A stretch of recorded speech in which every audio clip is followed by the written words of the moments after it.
So, welcome to this BlazeMeter Did You Know session. We're going to look at some of the updates we've made to our performance reporting. So, we're in BlazeMeter, and what we're looking at here is a test that's completed. In the summary screen, we can see we ran 330 virtual users, but we actually had some errors as part of our test, and we want to investigate that. So we're going to go through a quest stats screen.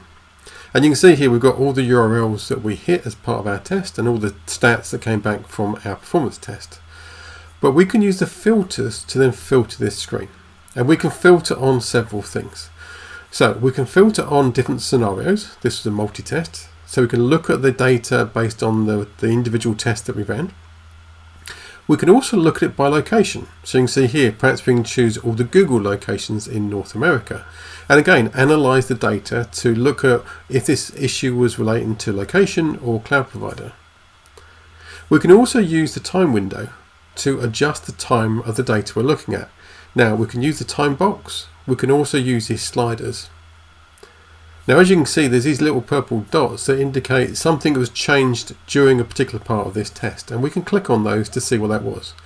So at this point we can see that the user properties was increased, and we can see it's for one scenario and for one location.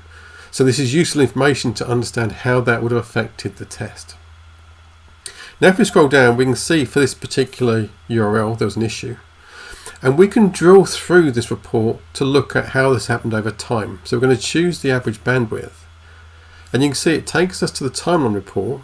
And what it's done is added that metric to our chart. So we can see how this response time happened over the course of the test within this time window we're looking at.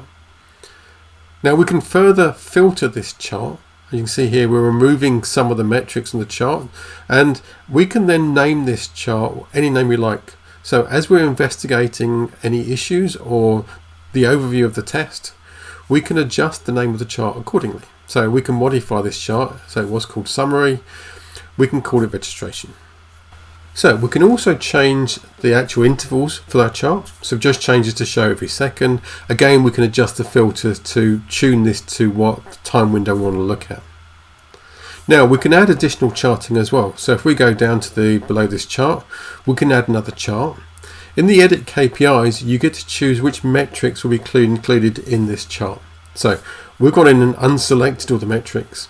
And what we can now do is perhaps using the labels, identify the particular endpoints we want to include in our report. So we're going to use the registration ones here and choose some of the key metrics we want to include in our report.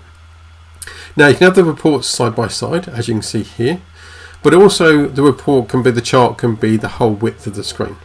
So there's a link on the right hand side of the screen that allows you to change this from side by side charts to a width chart and any combination. So you can add multiple charts to your report as required when you're looking at your test results. So as you've seen, it's very easy in BlazeMeter to add these charts and to filter the data collected as part of your load test. Thank you.